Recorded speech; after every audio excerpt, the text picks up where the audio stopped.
हरे कृष्ण। ओम नमो भगवते वासुदेवाय। हिंदू धर्म में एकादशी का विशेष महत्व है और सभी एकादशी में देवशयनी एकादशी को सबसे महत्वपूर्ण माना गया है, क्योंकि ये वही खास समय है जब भगवान विष्णु क्षीर सागर में योग निद्रा में चले जाते हैं और इस समय से चातुर्मास प्रारंभ हो जाता है। इस दौरान कोई भी शुभ काम जैसे विवाह, गृह प्रवेश आदि नहीं किए जाते। आषाढ़ मास के शुक्ल पक्ष में आने वाली एकादशी है देवशयनी एकादशी, जिसे हरिशयनी एकादशी भी कहते हैं। इस दिन उपवास रखने से और धार्मिक आदि के पुण्य कार्य करने से भगवान विष्णु अत्यंत प्रसन्न होते हैं।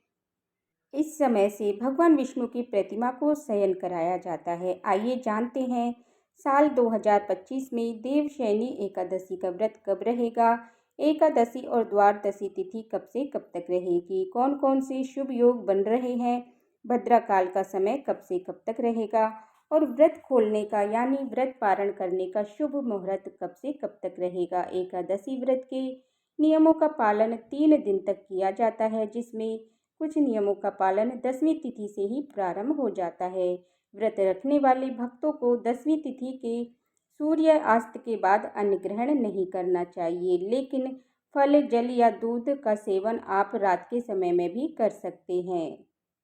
फिर एकादशी के दिन विधि विधान से भगवान विष्णु का, माँ लक्ष्मी जी का, भगवान श्री कृष्ण का पूजन कर सकते हैं। तो रात्रि जागरण करके फिर अगले दिन शुभ मुहूर्त में द्वादशी तिथि को व्रत खोलना चाहिए। इस व्रत में आप दूध, जल, मौसमी फल और ड्राई फ्रूट आदि का सेवन कर सकते हैं।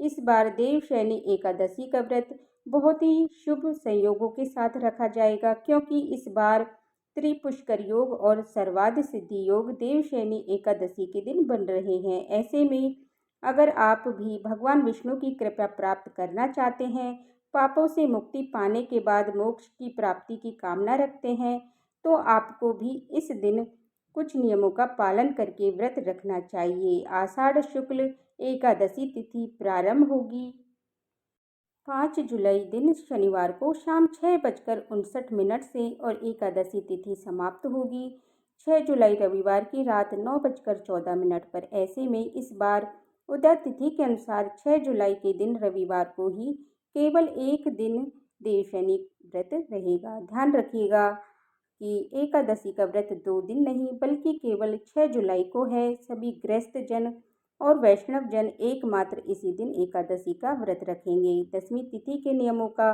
पालन करना होगा। 5 जुलाई दिन शनिवार को और इसी दिन तुलसी के पत्ते भी तोड़कर रख लीजिएगा, क्योंकि भगवान के भोग में तुलसी दल अवश्य रखे जाते हैं।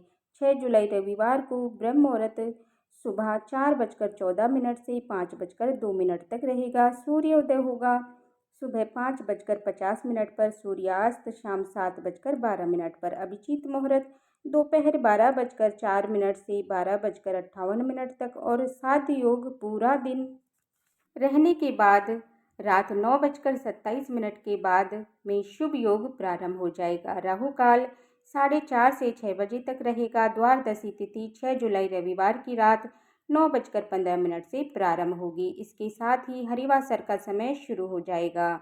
द्वादशी तिथि का समापन होगा 7 जुलाई सोमवार की रात 11:10 पर और 7 जुलाई सोमवार को ब्रह्म मुहूर्त सुबह 4:15 से 5:03 तक रहेगा। सूर्योदय होगा सुबह 5:51 पर और सूर्यास्त शाम 7:12 पर। प्रातःकाल पूजा मुहूर्त सुबह 4:29 से 5:29 तक रहेगा। शुभ योग रात 10:03 पर रहेगा और गोधूली मुहूर्त शाम 7:21 से 7:42 तक रहेगा। राहु काल शाम 7:30 बजे से 9 बजे तक रहेगा। जब तक हरिवासर रहता है तब तक व्रत नहीं खोला जाता और हरिवासर इस बार 7 जुलाई सोमवार को सुबह 4 बजे तक समाप्त होगा। देवशयनी एकादशी का व्रत खोला जाएगा 7 जुलाई सोमवार को सुबह 5:29 से 8:36 के बीच में। व्रत पारण आपको शुभ मुहूर्त और निर्धारित मुहूर्त के अंदर ही करना चाहिए। इस बार 6 जुलाई रविवार को यानी देवशयनी एकादशी के दिन भद्रा भी लग रही है। भद्रा का समय रहेगा सुबह 8:08 से लेकर के रात 9:14 तक, लेकिन इस बार भद्रा का वास पाताल लोक में रहेगा, इसीलिए धरती लोक पर भद्रा का अशुभ प्रभाव नहीं होगा। आप पूजा पाठ जैसे काम इस दौरान कर सकते हैं। ये थी आज की वीडियो। उम्मीद करती हूँ आपको वीडियो पसंद आई होगी। अगर वीडियो पसंद आई हो तो वीडियो को लाइक करके हमारे चैनल को भी ज़रूर सब्सक्राइब कीजिएगा और बेल आइकन बटन को प्रेस कीजिएगा, जिससे कि आने वाली वीडियो का नोटिफिकेशन आप सभी को समय पर मिलता रहे। हरे कृष्णा, राधे राधे।